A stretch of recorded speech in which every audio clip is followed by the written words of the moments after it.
स्वरूप सारे गुरुजी ही देते थे, और छोटे छोटे स्वरूप होते थे जो बैजेस के रूप में मिलते थे, उससे थोड़े बड़े वैसे मिलते थे, और किसी की ड्यूटी गुरुजी लगा देते थे कि ये स्वरूप आपने बांटने हैं। तो ये वाला स्वरूप जो थे 5 इस साइज के स्वरूप गुरुजी के पास रखे थे। और जैसे सब कहते हैं, गुरुजी के पास सारे लंगर के बाद जब हम बैठे तो सारे वीवीआईपीस बैठे हुए थे। तो गुरु के स्वरूप का लालच तो सबको होता है। तो हमारे सिंगला अंकल हैं, उनको इतना बड़ा पाइल उनके पास छोटे स्वरूपों का, सेम स्वरूप छोटे साइज में था कि आप संगत में दे दो।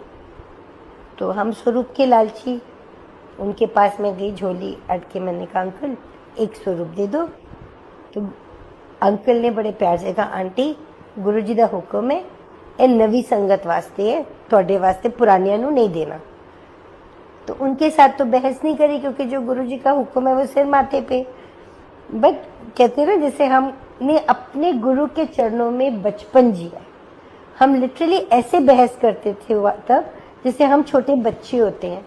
तो गुरुजी के को ना मैं मन में कहती हूँ, देखो सिंगला अंकल कैसे हैं, एक छोटा सा एक पतला सा स्वरूप ही तो था, अगर दे देते तो क्या चला जाता। इतनी पाइल है, उसमें से एक पतला सा स्वरूप ही तो मांगा था उनसे मैंने, वो भी नहीं देते गुरुजी, आप भी नहीं देते, तो बताओ हमें कौन देगा। हम पुरानी पुरानी कहने का मतलब है कि आप हमें स्वरूप ही नहीं दोगे। तो वो 5 स्वरूप के लालच में मैं कहूँ गुरुजी एक तो दे सकते हो, आप ये सारे सामने जो वीवीआईपीस बैठे हो उनको दे दोगे। तो जब गुरुजी मेरे को देखें, मेरी नजरें नीचे हो जाएं और मैं बोलूँ नो गुरुजी सॉरी, मेरे को मांगना नहीं चाहिए, आप यही कहते हो मांगना नहीं चाहिए, गलत बात है, बट मन लालची है, बट आई एम सॉरी, मैं नहीं मांगूंगी। तो जब गुरुजी इधर उधर देखते थे, मैं गुरुजी की तरफ देखती थी और फिर कहती थी गुरुजी एक स्वरूप का सवाल ते है, की फर्क पै जाएगा, एक स्वरूप ते दे दो।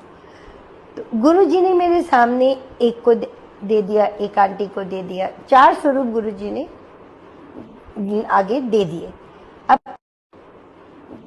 आगे दे दिए, अब बच गया एक के साथ मेरी धड़कन भी बढ़ गई और गुरुजी के आगे अरदास भी बढ़ गई, गुरुजी प्लीज की चला जाएगा, एक स्वरूप दे दो। देखो सिंगला अंकल ने भी मना करता, एक नाल कुछ नहीं हुंदा, हाँ फिर तुसी सानू क्यों दोगे, सामने बड़े बड़े हैगे ने उन्हां नू दोगे। और गुरुजी बड़े प्यार से, जैसे कहते हैं ना, मेरे साथ हाइड एंड सीक खेल रहे थे। जब मैं उनको देखती थी तो वो इधर उधर होते थे, और जैसे ही वो मेरी नजर इधर होती थी वो मेरे को देखते थे, और स्वरूप उनके हाथ में, और वो यूं गोल गोल करके उसके साथ खेल रहे थे।